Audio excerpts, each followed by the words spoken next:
लोग ये समझते हैं आज हम पावर में हैं और हम ताकत में हैं, इनको मार देंगे, इनको काट देंगे, सब कर लो, लेकिन अल्लाह तो जिंदा हमेशा रहने वाला है। हमारा वारिस अल्लाह रब्बुल इज्जत है। हमारी तमाम चीजों के लिए अल्लाह करीम है। हमने जब ये कुरान में पढ़ा व उफ़व्विदु अमरी इलल्लाह, अल्लाह ने कुरान में सिखाया है कि यूं कहो कि मैंने अपने सारे मामलात अल्लाह के हवाले कर दिए। इन्ना अल्लाह बसीरुम बिल इबाद, बेशक अल्लाह अपने बंदों को देख रहा है। जुल्म करने वाले अनकरीब ये जान लेंगे कि वो किस खाई में गिरने वाले। कभी इंसान को माल का नशा, ताकत का नशा फिरौन बना देता है। जब किसी के पास ज़्यादा पावर आ जाता है, माल आ जाता है, तो सबसे पहले अपने गलबे को बाकी रखने के लिए वो छोटों पर जुल्म करता है, जिसको हम अपनी आम जुबान में दादागिरी, गुंडागिरी कहते हैं। जिसके पास भी पावर आया उसी का इम्तिहान है, उसी की आजमाइश है। इसीलिए शेख सादी रहमतुल्लाह तआला अलैह ने फरमाया है, जगरदन फिराजा तवाज़ो निकूस्त, गदागर तवाज़ो कुनद खोए उस्त। बड़े बड़े लोग अगर आजिज़ी करें तो ये अच्छी बात है, ये नेक खसलत है उनकी। पावर होने के बावजूद अगर वो आजिज़ी करे, तवाज़ो करे, और फ़कीर आदमी अगर गिड़गिड़ाए, तवाज़ो करे, तो ये तो उसकी आदत है, इसके अलावा करेगा क्या। पावर आ जाने के बाद, ताकत आ जाने के बाद इम्तिहान शुरू होता है। इसीलिए मेरे अजीज़ों, माँ बाप के भी अदब और एहतराम की जो बात की गई है कि माँ बाप का अदब और एहतराम वो किस वक्त, कि जब वो लोग ताकतवर हों और तुम छोटे हो, उस वक्त नहीं। उस वक्त तो हर बच्चा अपने माँ बाप का अदब करता है, क्योंकि माँ भी पावरफुल है, ताकत है उसको, बाप भी ताकतवर है, कमाता वही है, घर वही चलाता है, और बच्चा अभी जवान भी नहीं हुआ, छोटा है, तो अदब तो करेगा ही, डांट तो सुनेगा ही। कमाल उस वक्त है जब वो बुढ़ापे पर आ गए और उनके हाथ पांव नहीं चलते, कमाई का कोई जरिया नहीं, और तुम पावरफुल हो चुके हो, तुम्हारे पास अल्लाह ने ताकत भी दी, दौलत भी दी। अब देखा जाए कि तुम मां को झिड़क के बात करते हो या फिर वो अदब दिखाते। इम्तिहान तो उस वक्त है जब वो कमजोर हो जाएं और तुम ताकतवर हो जाओ। इसीलिए कुछ लोग शोहर और बीवी के साथ हुस्ने सुलूक के जो मामलात हैं, इसको भी मैं आपको बताता हूं। किस वक्त एतबार है इस चीज का। कोई अगर ये कहता है मैं अपनी बीवी के साथ बहुत अच्छा सुलूक करता हूं, तो अगर अच्छा सुलूक करता है तो ये देखा जाएगा कि किस वक्त कर रहा है। जब तेरी ताकत सब खत्म हो गई, अब तुझे बीवी की जरूरत पेश आई, उस वक्त अच्छा सुलूक कर रहा है, या उस वक्त जब वो कमजोर थी और तू ताकतवर था। इसीलिए मेरे अजीजों, ये सारी मिसालें देखना है तो मुहम्मदुर रसूलुल्लाह सल्लल्लाहु अलैहि वसल्लम की जिंदगी, मेरे आका करीम सल्लल्लाहु तआला अलैहि वसल्लम की जिंदगी पाक, हुजूर पाक सल्लल्लाहु तआला अलैहि वसल्लम के अपने वालिदैन के अदब की जो मिसाल मिलती है। हुजूर के वालिदैन तो बहुत जल्दी इंतकाल कर चुके, लेकिन फिर भी हदीस में मिलता है उस वक्त नहीं जब मेरे आका सल्लल्लाहु अलैहि वसल्लम का बचपन था, उस वक्त की बात जब मदीने तैयबा में इस्लामी हुकूमत स्टैब्लिश हो चुकी है। कैसर और किसरा थर्रा रहे हैं, हुजूर के नाम से कांप रहे हैं। जिस जगह सहाबा चले जाएं, फतह हो कामरानी उनके कदम चूम रही हो। उस वक्त जब गलबा था, गलगला था, नबी पाक सल्लल्लाहु अलैहि वसल्लम सहाबा के साथ बैठे, एक बूढ़ी औरत आती है, हुजूर खड़े हो जाते हैं, और खड़े हो गए, सहाबा चौंक गए। मेरे आका सल्लल्लाहु अलैहि वसल्लम ने अपनी चादर निकाली और बिछाया उस बूढ़ी खातून को बैठने के लिए। सहाबा ने पूछा, ये वो सरवरे किश्वरे रिसालत है, सैयदुल अंबिया है, जिसके कदमों को माथा लगाकर जिब्राइल बोसा देते हो, वो किसी बूढ़ी के लिए खड़ा हो जाए। तो हुजूर पाक सल्लल्लाहु अलैहि वसल्लम से सहाबा ने पूछा कि इस खातून का अदब क्यों? मेरे आका ने फरमाया, ये 2 साल मुझे दूध पिलाने वाली हलीमा सादिया है। नबी पाक सल्लल्लाहु ताला अलैहि वसल्लम ने उस वक्त अदब करके दिखाया है जब पावर था, गलबा था, सहाबा की जमात थी और एक बूढ़ी खातून आई, और वो भी जन्म देने वाली औरत नहीं है, दूध पिलाने वाली दाया है। मेरे अजीजों, एक दो मिसाल नहीं, हर मिसाल मैं आपके सामने रखूं। सलाहुद्दीन अय्यूबी की एक ऐसी जंग लड़ा उस मर्द मुजाहिद ने कि सारी सलीबी ताकतें जमा हो गई थी और 4 लाख की फौज जमा हो गई। 4 लाख की फौज सलीबियों के पास। अगर 4 लाख इंसान खड़े कर दिए जाए ना तो सरों का समंदर नजर आएगा, सरों का समंदर होगा। और उस वक्त सलाहुद्दीन अय्यूबी के सामने ऐसा चैलेंज था, बिखरी टूटी हुई सब फौज मिलाने के बाद सलाहुद्दीन के पास सिर्फ 12,000 का लश्कर था। 12,000 का मुकाबला 24,000 से हो तो समझ में आए, 48,000 से हो तो समझ में आए, लेकिन 12,000 का मुकाबला 4 लाख से होने वाला है। एग्रीमेंट साइन कर लो, सुलह करके खत्म करके चले जाओ। सलाहुद्दीन ने अपने फौजियों से पूछा, क्या इरादा है तुम्हारा? सलीबी ताकतें सब जमा हैं और हमारी तादाद कम है। कैसे जवान उस लश्कर में शामिल थे। अपने सिपह सालार से कहते हैं, सलाहुद्दीन, अगर रसूलुल्लाह सल्लल्लाहु अलैहि वसल्लम के सहाबा तादाद देखकर मैदान में उतरते थे तो हम भी देखकर उतरेंगे, और अगर वो अल्लाह और उसके रसूल के भरोसे उतरते थे तो हम भी उनके नक्शे कदम पर अल्लाह और रसूल के भरोसे उतरे। हमने तादाद नहीं देखी, तादाद नहीं देखी, अल्लाह की मदद आई। और तारीख लिखने वाले अंग्रेज लोग हैं, ईसाई लोग हैं, किताबें आज भी मार्केट में मिल जाएंगी आपको। ये 4 लाख का मुकाबला जो 12,000 से हुआ था, तारीख की एक ऐसी जंग है। अंग्रेज मुअर्रिख लिखते हैं कि सलाहुद्दीन को और उनकी फौजों को कयामत तक फरामोश नहीं कर सकते सलेबी लोग, इसलिए कि उस जंग में इसने छींतरे उड़ा दिए थे और टुकड़े टुकड़े कर दिए थे, सबको बिखेर दिया था। लोग अपनी जानें बचाकर निकल गए, मुफाहमत पर आ गए। एग्रीमेंट सलाहुद्दीन ने नहीं, सामने वालों ने साइन किया। मेरे अजीजों, मैं आपको ये बातें इसलिए अर्ज कर रहा हूं कि पावर और ताकत का नशा जब किसी को आता है, सर चढ़ करके बोलता है। और एक बात, फिरौन की उम्र ज्यादा नहीं लंबी की जाती, जुल्म की तारीख ज्यादा लंबी नहीं होती, और उनका अंजाम भयानक होता है। इसलिए कि मजलूमीन की आह जब निकलती है तो अल्लाह करीम, अल्लाह रब्बुल इज्जत को कहार और जब्बार खुदा जलाल में आएगा और पकड़ करता है। तो ऐसे कि कुरान में अल्लाह ताला फरमाता है, फलम्मा नसू मा ज़ुकिरू बिही फतहना अलैहिम अबवाब कुल्ली शै हत्ता इज़ा फरिहू बिमा ऊतू। जब ये लोग भूल जाएं अल्लाह को तो अल्लाह फरमाता है, मैं उनको खुशियों के सारे दरवाजे खोल देता हूं, खूब खुश हो जाओ। यानी अल्लाह को भूलने के बाद जालिमों के लिए दरवाजे खोल दिए जाते हैं, खूब खुशियां मनाओ, सब तुम्हारा है, सब तुम्हारा है, ताकत भी तुम्हारी, सियासत भी तुम्हारी, तख्त भी तुम्हारा, सारा डिपार्टमेंट तुम्हारा, नाचो जितना नाचना है। फिर अल्लाह फरमाता है, फअखज़नाहुम बग़ता, अचानक हम एक दिन पकड़ करेंगे, अचानक एक दिन पकड़ करेंगे, और फिर पूरी दुनिया की ताकत उस पकड़ से उसको आजाद नहीं करा सकेगी, नहीं निकाल सकेगी। और हम जालिम दरिंदों के अंजाम का इंतजार करेंगे इंशाअल्लाह। और आप देखना मेरे अजीजों, हमारी जिंदगी रहे न रहे, लेकिन अल्लाह हय्य व क़य्यूम है, वो अल्लाह हमेशा से है और हमेशा रहने वाला। लोग ये समझते हैं आज हम पावर में हैं और हम ताकत में हैं, इनको मार देंगे, इनको काट देंगे, सब कर लो, लेकिन अल्लाह तो जिंदा हमेशा रहने वाला है।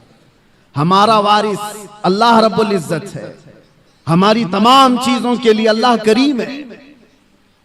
हमने जब ये कुरान में पढ़ा, व उफ़व्विदु अमरी इलल्लाह, अल्लाह ने ये कुरान में सिखाया है कि यूं कहो कि मैंने अपने सारे मामलात अल्लाह के हवाले कर दिए।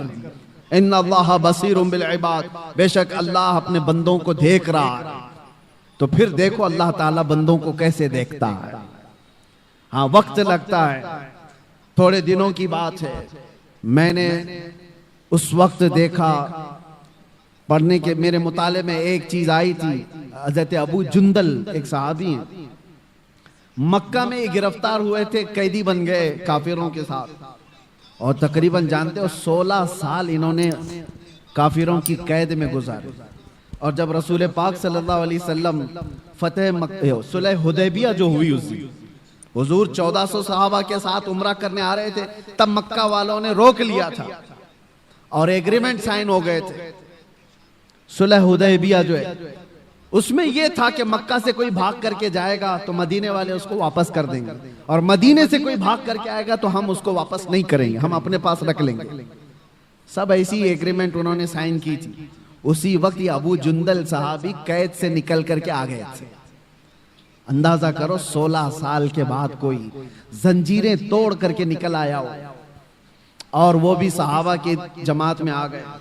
सहाबा ने सीने से सीना लगाया, वो फूट फूट करके अपने जख्म बता रहे थे।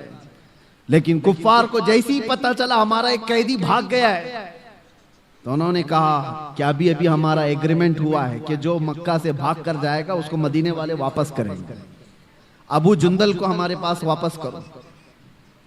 सहाबा सब खड़े हो गए कि इस मजलूम को हम वापस कैसे करेंगे, जंग कर लेंगे।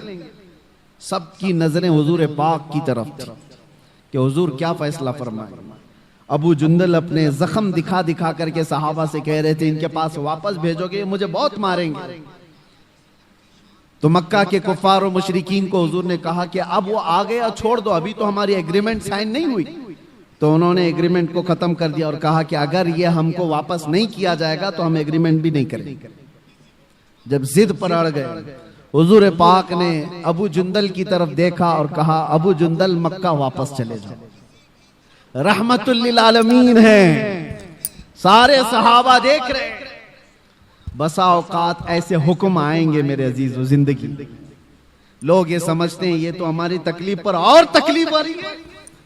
वो रहमतुल लिल आलमीन है और 16 साल का कैदी बाहर आया है और हुजूर उसको कहते वापस चले जाओ।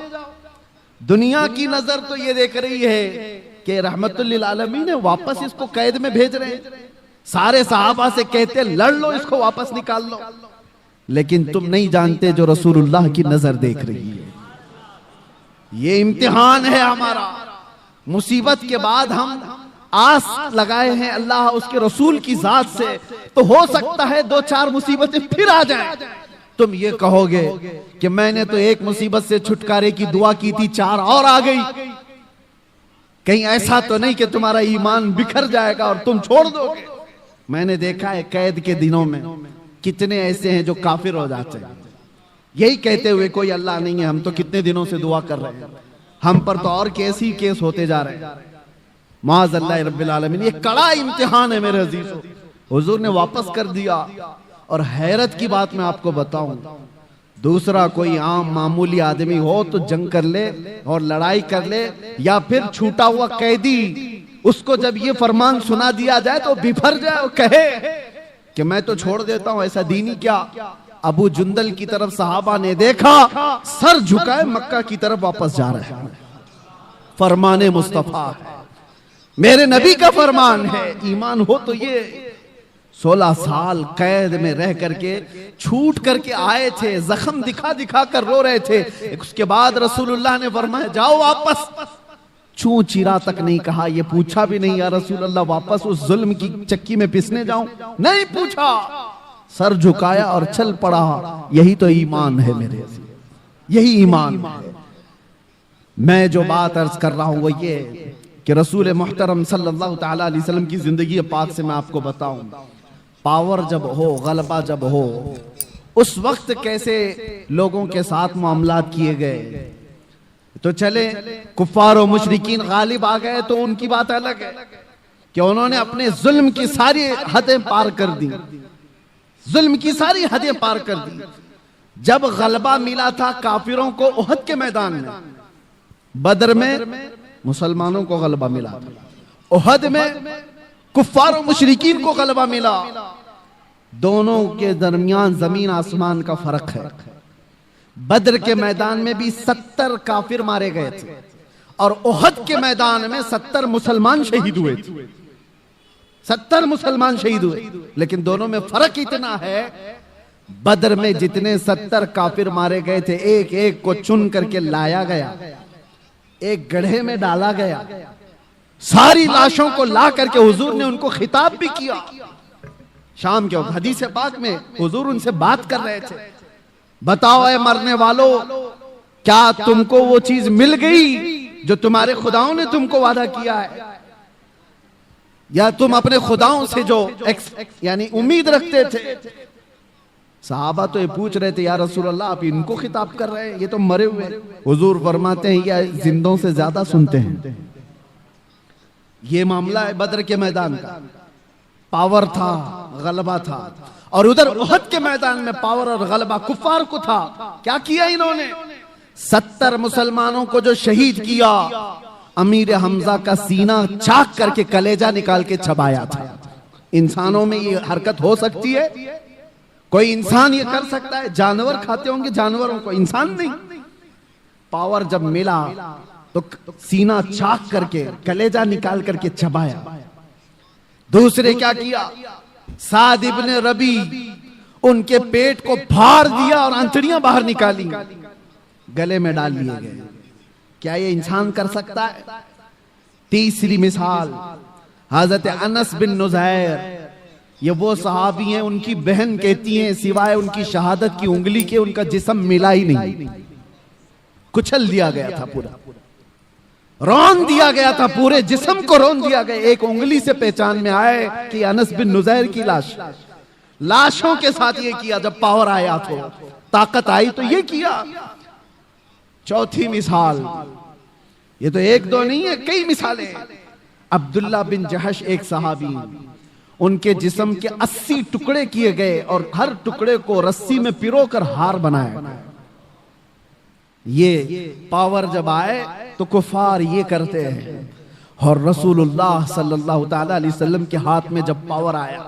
अब मैं आपको बताऊं, यह उहद का मैदान था जहां जंगली जानवरों से ज्यादा जुल्म कुफार और मुशरिकीन ने किया सहाबा के साथ। 70 सहाबा जो शहीद हुए हैं, सबकी लाशों के साथ इन्होंने बहुत बुरा सलूक किया है, बहुत बुरा सलूक किया है। जंगी कानून भूल जाते हैं लोग जब पावर में आते हैं, ताकत में आते हैं।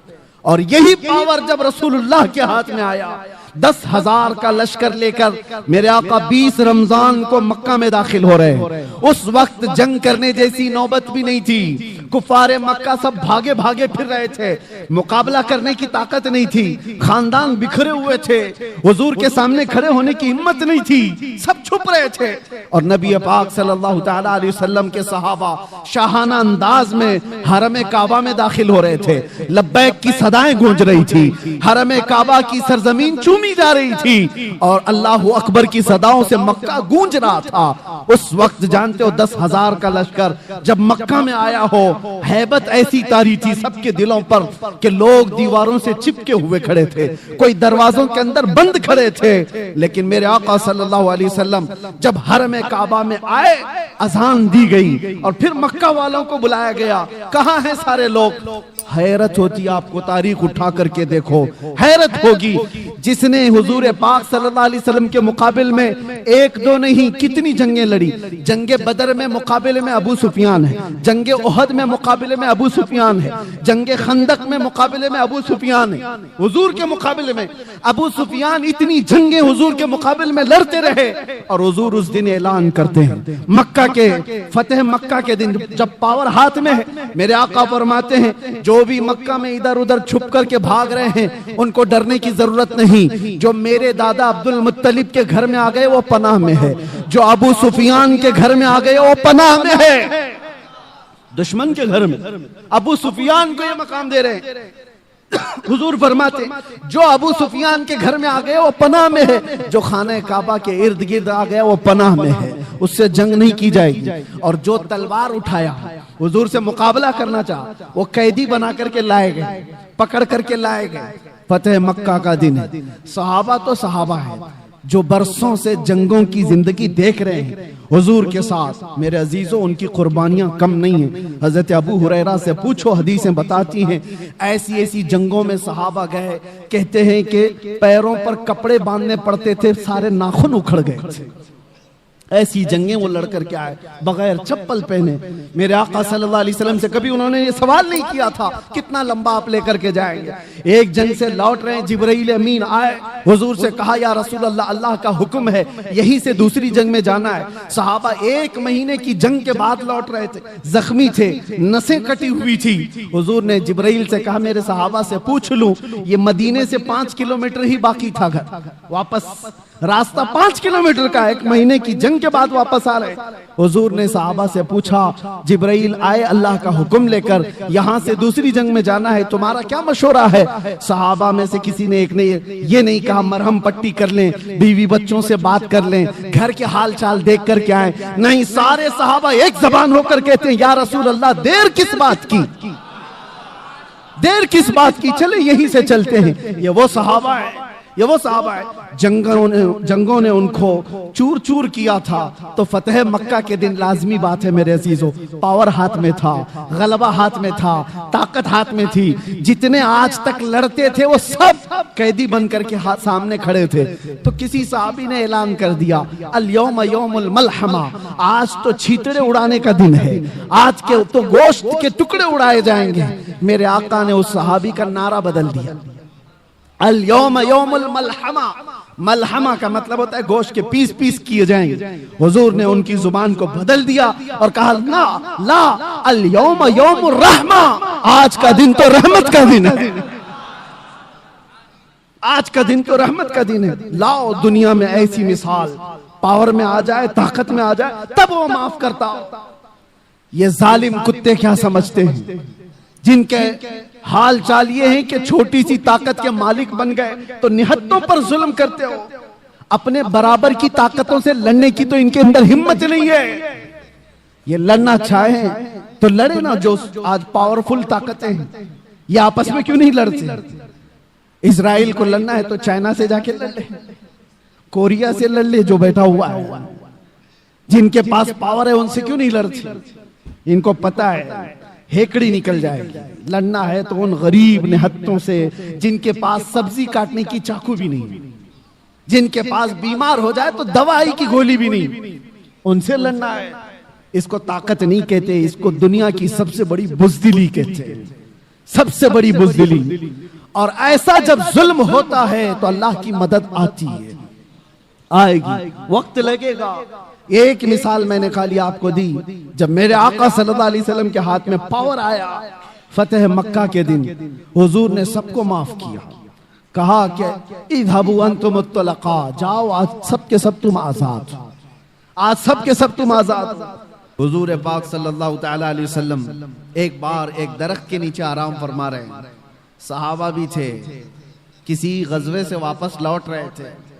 उस वक्त अचानक एक दुश्मन आ गया, वो घात लगाए बैठा होगा, सहाबा नींद में थे, हुजूर पाक सल्लल्लाहु अलैहि वसल्लम की तलवार बाजू रखी हुई थी। अचानक एक शख्स आया और हुजूर की वो तलवार उठा ली। हुजूर नबी पाक सल्लल्लाहु तआला अलैहि वसल्लम बेदार हुए और देखा तो वो तलवार सोते खड़ा है बिल्कुल हुजूर के सामने। हुजूर पाक सल्लल्लाहु